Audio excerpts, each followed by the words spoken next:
Hello and welcome back to our continuing adventures on the LetsDefend platform. This is now the third time I'm going through and doing this recording. I did not do proper testing before doing hotkeys in OBS. Thought spacebar and enter would be a good thing to sit there and pause and stop recording and everything else like that. No. Nope. Anyway.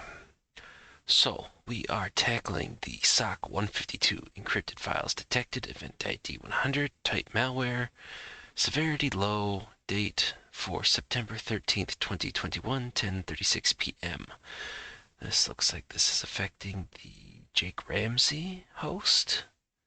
EDR allowed whatever this is going through. We get a garbled file name for something on the desktop that has an extension of 8alpha91. We got the login info for the user LetsDefend. Password 0101. That's secure. L1 note. Looks like ransomware. There are lots of encrypted file. I'm not sure how this happened. Okay, well, let's take a look. So, log management, we've got 3 hits for the network firewall. All of the supposedly infected machine reaching out to different destinations. So we've got a api.blockcipher.com, a blank on 443, and then a chain.so. So, according to OTX for api.blockcipher.com,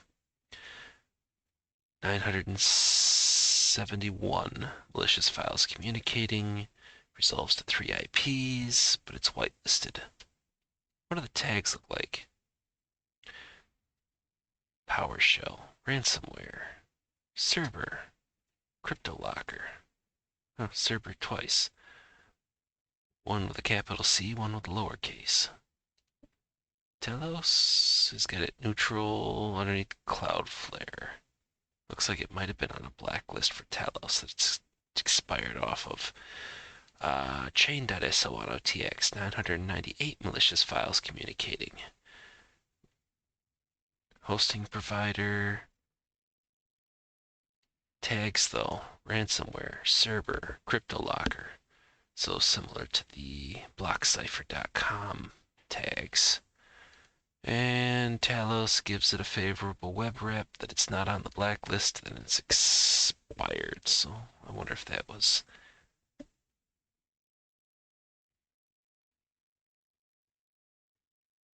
No. February 21st, 2022. So it must be the blacklist. It might have been on there and then taken off, similar to the other one.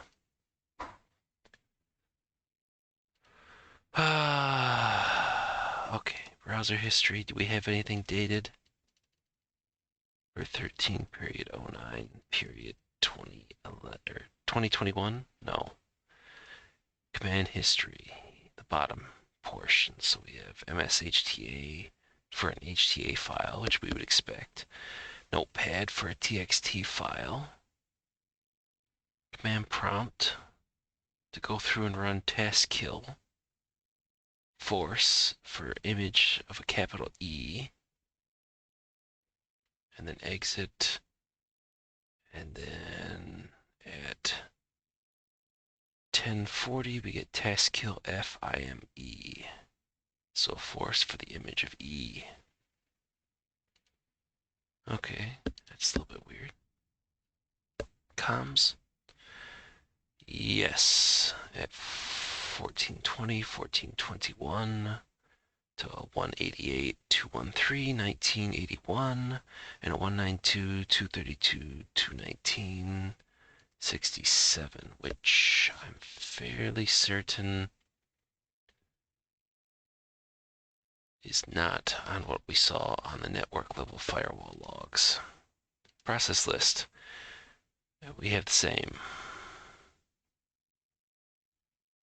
MSHTA for the HTA file, Notepad for the text file. Or at least I'm assuming it looks like it got cut off. Yeah. And nothing else that really stands out. Notepad is actually Notepad, at least according to VirusTotal. Let's see, threat intel before we do anything else. There is nothing dated past June or January. No, March.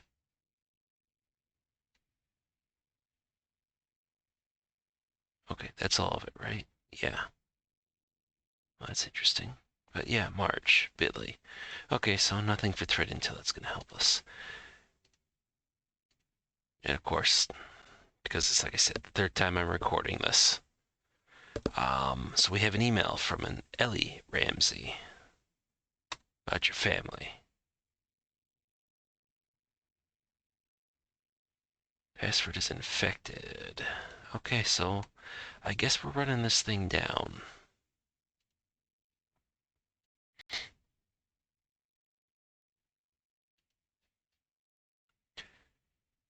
Let's see. I've got to get it moved over to the samples directory.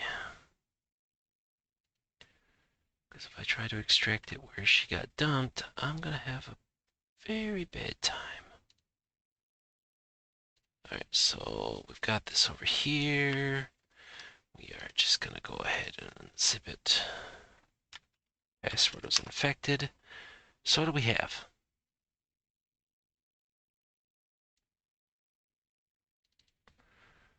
We have a bin. Ender Manchen at server5.bin. 314 kilobyte file. Okay, well, since we have that, let's go back here. And we will go ahead and upload that sucker. And we will see what shakes out.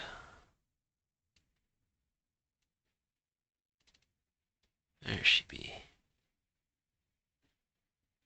And we have a hash.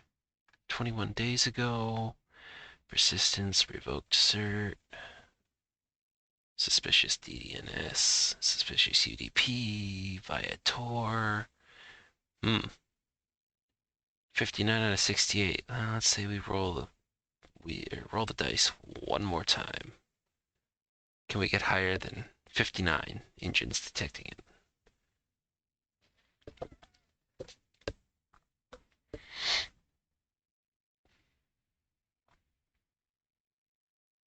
So I'm seeing things for Emotet. I'm seeing Zerber. I'm seeing Cerber. I'm seeing Ransom.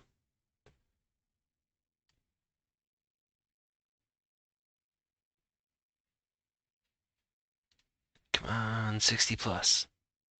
Well, that's kind of weird. 0 out of 66. You need to recount that. There's a lot of red on here. But we'll wait till this finishes before we start going off the handle here.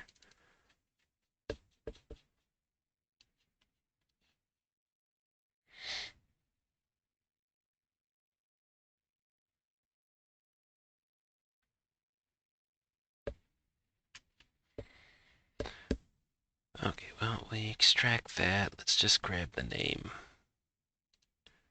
Being careful not to double click the file, although .bin shouldn't be registered to anything on my box. Really?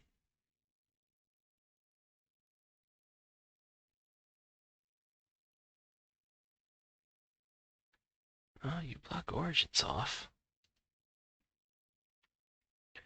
Control F5, that sucker. Still doing it. Okay. I guess it's not going to be too happy in regards to that. Okay, well, I think we've got enough here that it's obviously bad. So I guess we should probably stop dilly-dallying and let's take a look.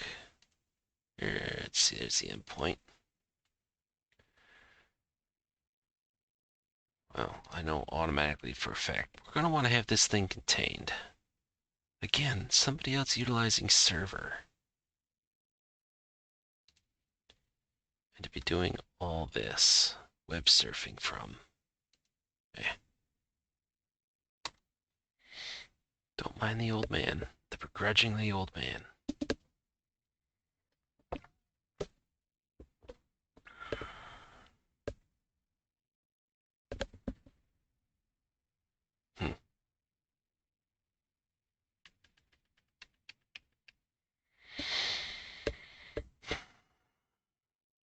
Am I going to have to count manually?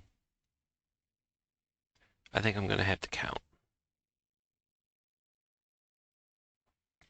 So 1, 2, 3, 6, 7, 8, 10, 11, 12, 13, 15, 16, 17, 18, 19, 20, 21, 22, 23, 24, 29. Oh.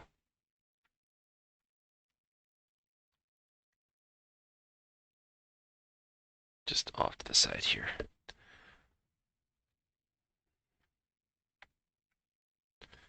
Yeah, I must have messed up on something, but 59 out of 67, but it's something that's current.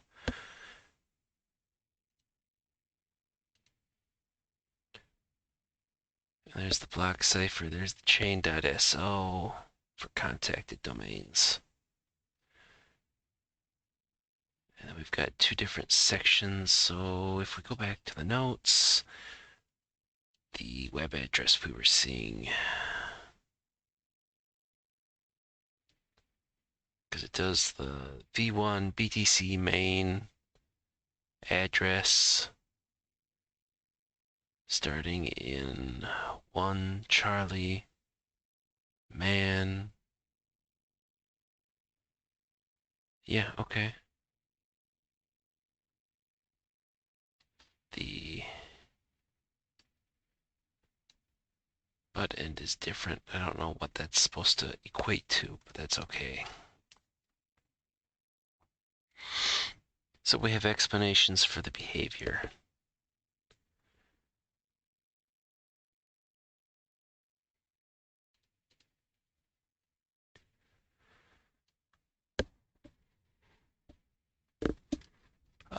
The addresses that it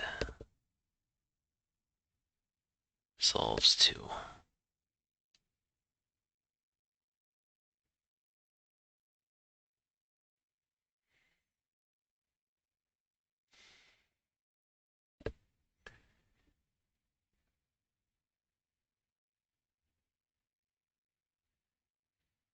Yeah, so lots of bad stuff.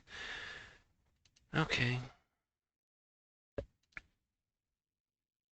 Yay. All right, let's open this sucker up in a new tab so we can maximize the experience slightly. Good game Empire.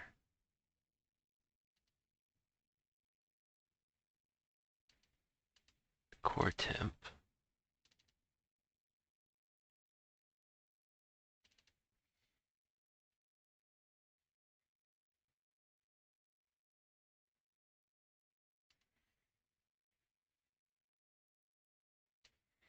So there's the file that I extracted from the zip, obviously with an extension of exe as opposed to bin, to reduce the overall likelihood that somebody gets click happy and infects their own machine. But here's that README. I'm CRBR encryptor or server.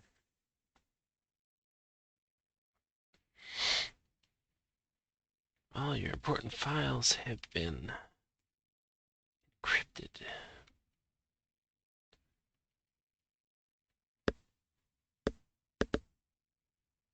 Yep. Okay, so I would say that we got the same file that we saw in the email. So let's go take a look at Event Viewer and see what else we can kind of piece together here. I mean, it looks like it's kind of on the bar. It is the same date.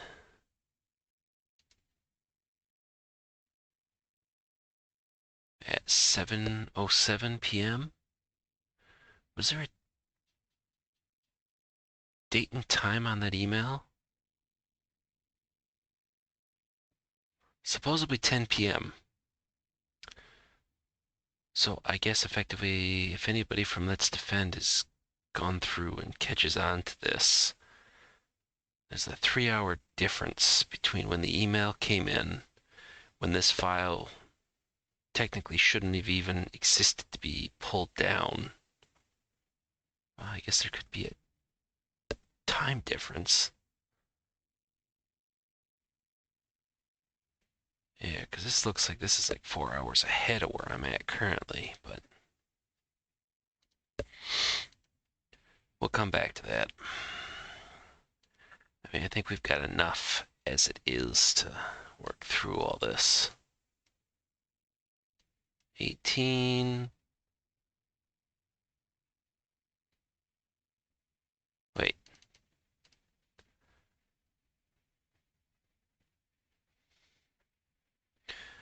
Yeah, so it might be a little bit different from when everything was gathered, because, I mean, obviously it couldn't sit there and do its encrypting if it was actually, because it looks like the HTA and the text file for the README stuff fired at, 1037 and 1038 respectively.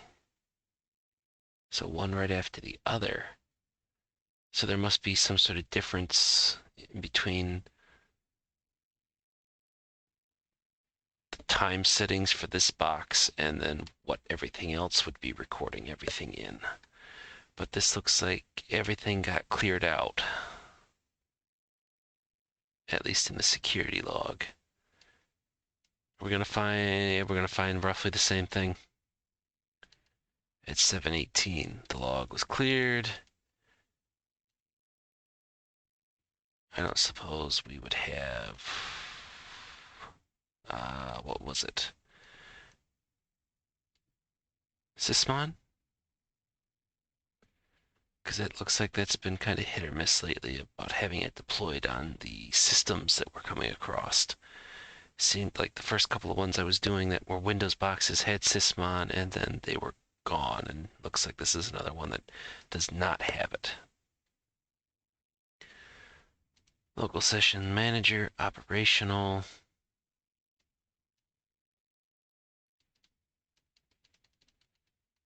I mean, nothing there said RDP at all, but when in Rome,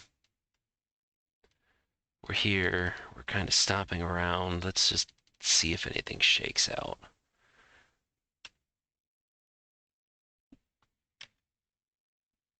Arbitration.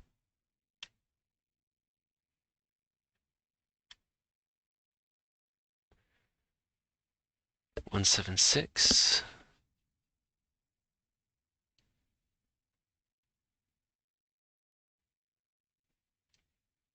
No, that is not an IP address that's on any of our list of stuff that's kind of flopped out from this.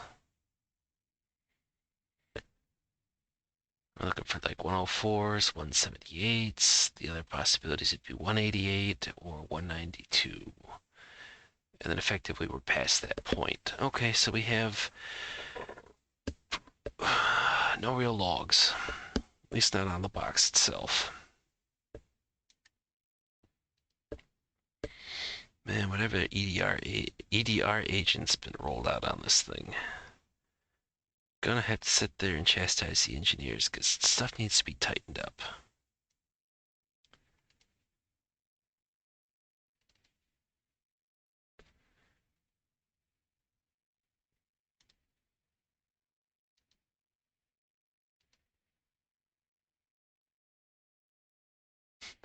So there's a sysmon config in the sys, but then we have these 8 alpha 91 files.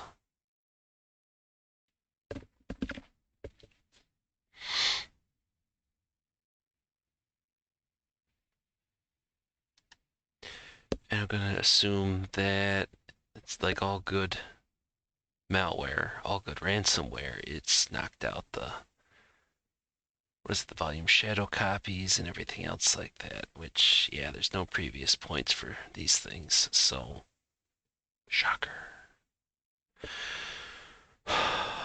well, we got the ransom note. We got what looks to be an explanation as to where this crap came from.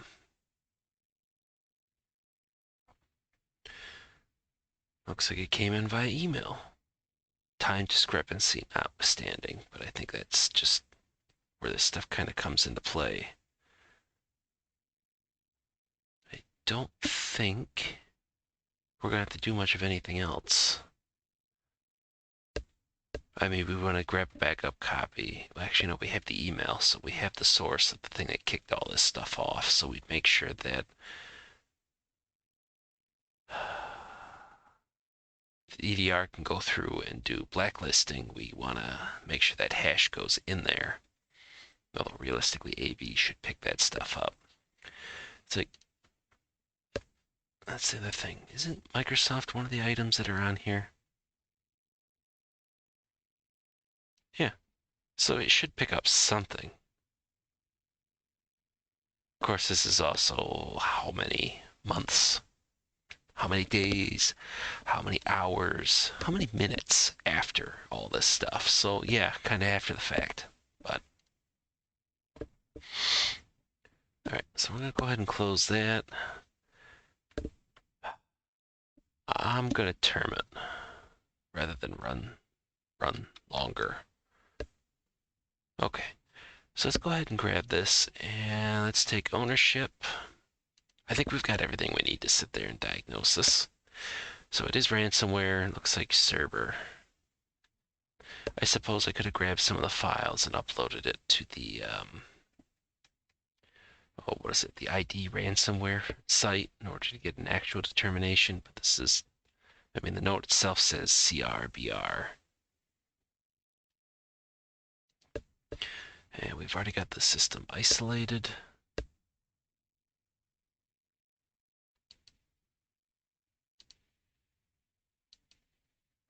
This is a true positive. Identify malware and capabilities. Ransomware capabilities. Encrypting files. Type of malware is used in the attack. Ransomware. Has it been?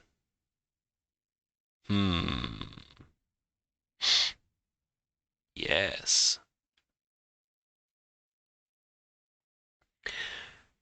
It's not exploiting remote service or external remote service or public-facing applications. It was not a supply chain compromise, and it would not be valid accounts. So my portion would be phishing, depending on how they want to do the definition. So let's just go ahead and see what they say.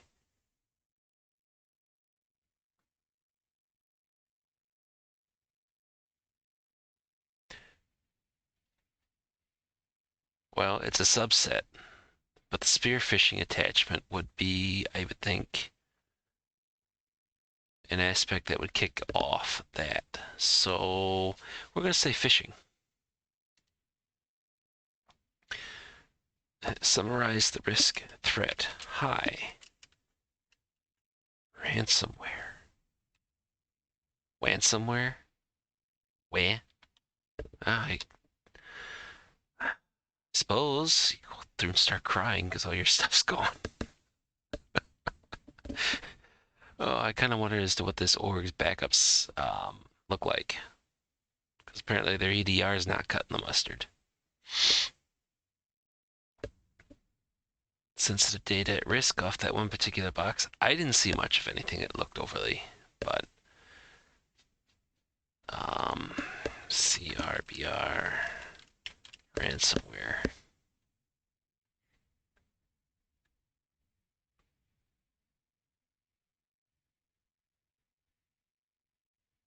Server.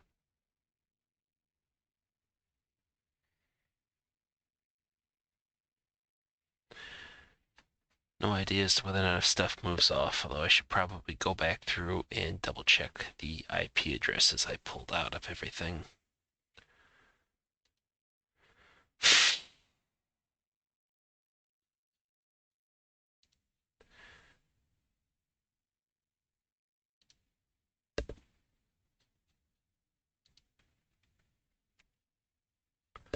So we want that. And Talos doesn't really give us much in regards to those, so that's not going to help us much. We're going to do a couple of... Okay, so we know 104 translates to the block cipher. We know that the other 104 translates to chain.so. So what we have is there was the other 443 traffic going out from that box to the 178. Yeah, 178. So what is this? Amsterdam, DigitalOcean. And yet another one for Cerber.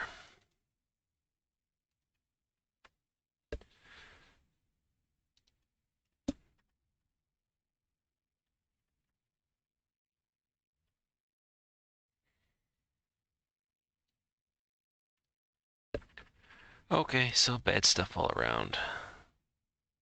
And we've got the other ones. Romania. No tags.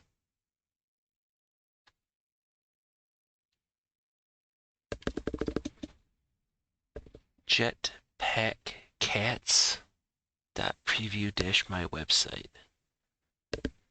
The timing doesn't match up with any of this stuff anyways, but just to make sure. How about our 192 address? What's going on? Co-workers taking breaks. I'm not working today.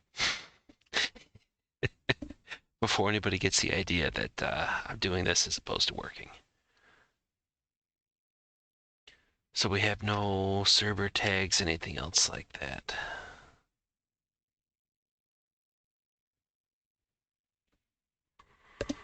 Okay. Okay.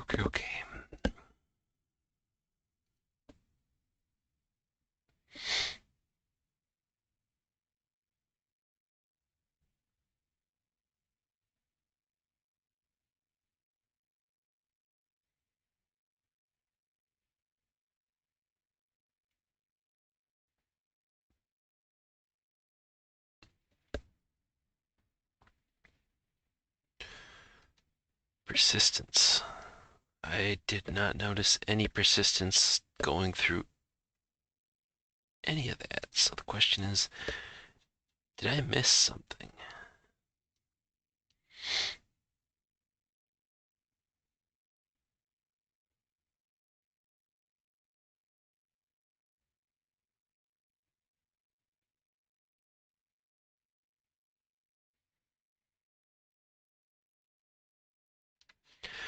Yeah, I didn't see any, so I'm going to say none. We'll see as to whether or not if I was right or if I missed something, since we did not have logs. I mean, the file's still there, so I guess technically, I guess I could have dropped like auto runs and given that at least a brief execution to take a look, or failing that msconfig. Privilege escalation? No, didn't have to sit there and escalate. I'm fairly certain that the LetsDefend was running as admin.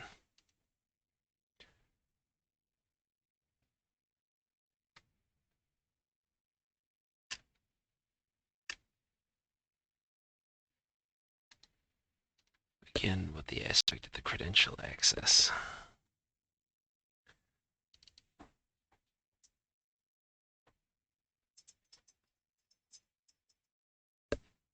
But this was stuff that basically just got around all of that stuff. So I'm going to say no. Does this device need to be isolated? Yes, it's ransomware. It's already been done. Backup evidences. Well, we already saw that the event log was effectively scrubbed. I mean, we can still export the stuff, so we've got something that says that, yes, it was blown out at this particular time. In an encrypted copy, or basically a zipped up and password protected copy of the ransomware file. Probably the notes too, because depending. Eradication, effectively nuking and paving the system and restoring from known good image, known good backups. Recovery would be in the same portion. Lessons learned. So how did the cyber attack happen? Well, for everything we've got, somebody pretended to be JackRamsey's daughter, enticed them to open up a attachment in an email, which ended up being ransomware. So EDR could use additional tunings for file encryptors. Though I think a lot of them are all put together like that. I mean, I know that at least off the top of my head, CrowdStrike, I think even Carbon Black were sitting there and have been basically have the base set for like calls to the VSS admin to sit there and knock out volume shadow copies and stuff like that. Usually trigger a potential ransomware alert. Start getting more investigation or more eyes on it. So, okay, phishing email with the malware attachment. How about staff and management? No, JackRamsey outright failed. He needs to go back for more phishing training. L1 was apparently on point, though I think ransomware would be one of those aspects that even the slightest hint, you'd sit there and kick the quarantine on yourselves. But apparently that's just not how stuff rolls in this organization. So, okay. So, L1 did well enough. They at least were able to sit there and give a decent enough diagnosis of ransomware to kick it up to the incident responder. I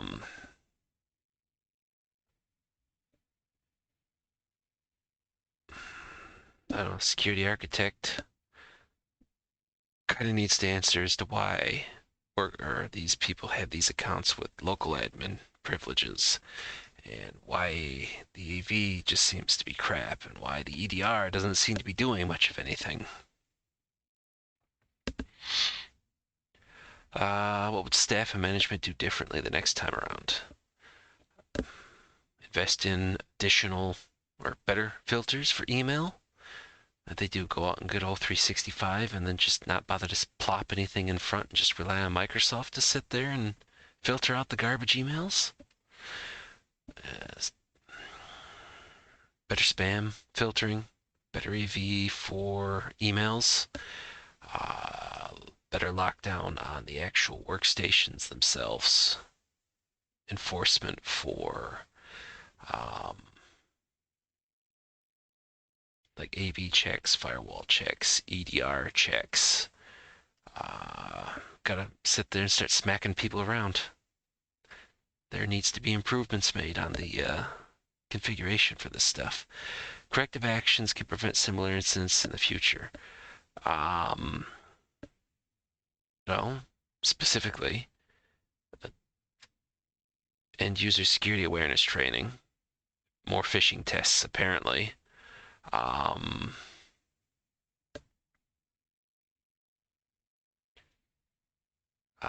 Sysbond deployed to all Windows devices.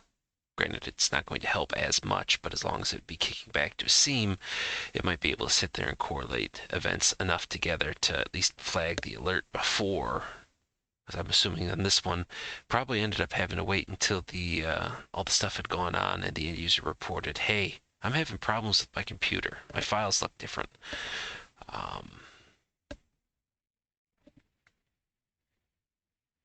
Yeah, basically, I'm assuming just basically some sort of like policy enforcement for the AV checks and whatnot.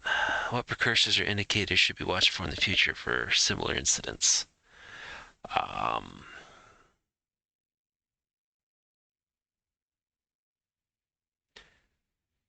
Emails from non-existent family members, or even stuff that's purportedly comes from family, friends, everything else like that. Still be suspicious of. Why? I guess technically things like RAR files, ISO, zip, 7-zip, any of those type of things should be throwing up some sort of notification to whoever's managing the email system. And probably a quick note to the InfoSec guys or girls or both or whatever. and basically stating, hey, we've got an email that's come in that's, should probably just be automatically quarantined. Especially if it's password protected to the point.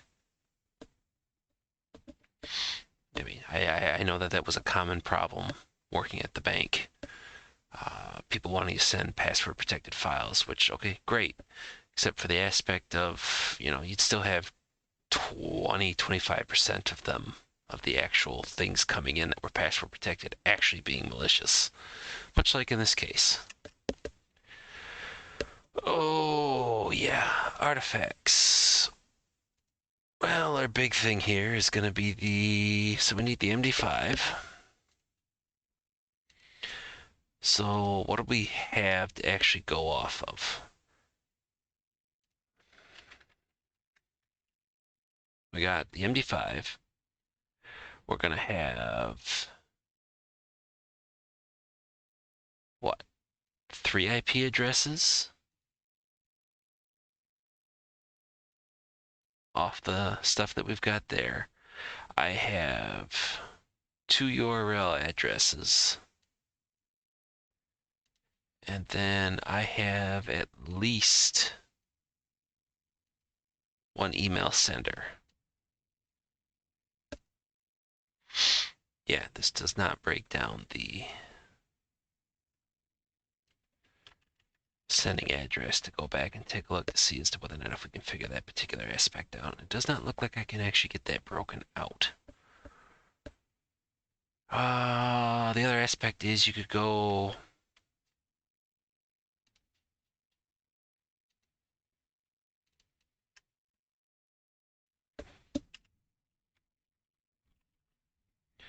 so there's the phishing. We go back to endpoint, JackRamsey. Oh wait, it wasn't in here, it was here. Right? 3 IP addresses. Yes.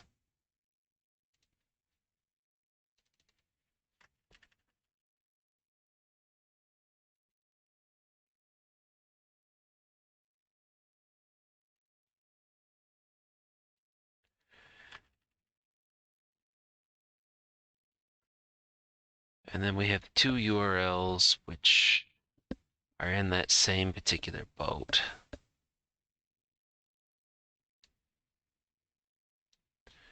Actually, I'm just going to grab the whole thing. Go back home. We're going to knock the path out from there. And then the other one is just chain.so.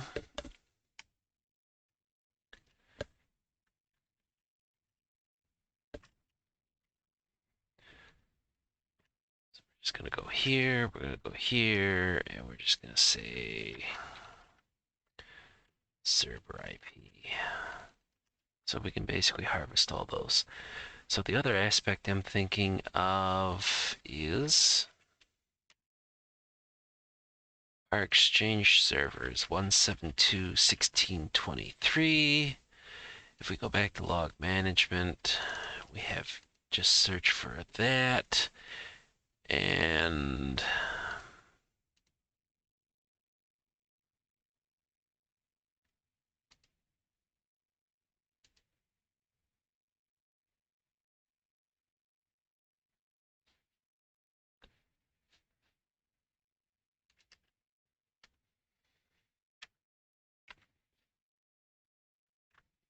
all right, that's because we're looking for stuff that's coming into the email server. So if we can find the particular instance for the 13th,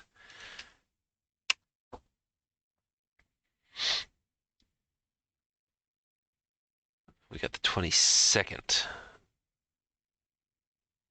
Okay, so we're not walking that back to see as to whether or not if we can. Oh, that's some foreshadowing right there. Oh, there's more. Okay. But none in the time frame that we're looking for of September 13th. Okay, that's to that. Unless there's... Nope, only one page. Okay. We're not going to be able to backwalk that, so we're not even entirely sure as to whether or not if it's not spoofed or anything else like that, because we can't walk it back. We don't have the email headers, and we don't apparently have a log in log management of wherever this mail would be coming from. But let's see. Server ransomware was delivered via phishing to JackRamsey.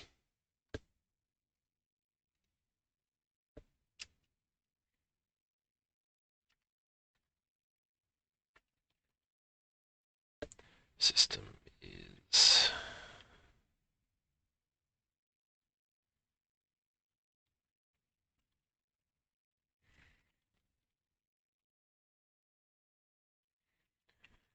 recommend nuke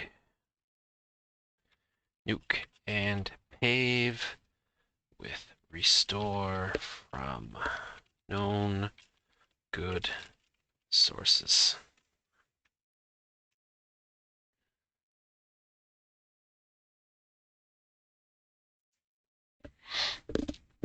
And for improvements to be made to our EDR, because it's failing and failing hard. All right, let's close this sucker. True positive, and we'll just include the same thing we did for the analyst note. We'll go and close, and we will see effectively what we'll see. Ooh, I love seeing a lot of green. Especially seeing as I'm still struggling at times with that MITRE stuff. Wanting to see things that aren't there. But, okay, so hopefully from all this, I don't know as to whether or not there's anything you learn in terms of dealing with ransomware events. This is just kind of going back in, cleaning up, but we've got a fairly good timeline with everything, so. But this has been SOC152, Encrypted Files Detected, EventID 100, type malware, severity low, for September 13th, 2021, 10:36 p.m. And with all that being said, I will see everybody in the next video.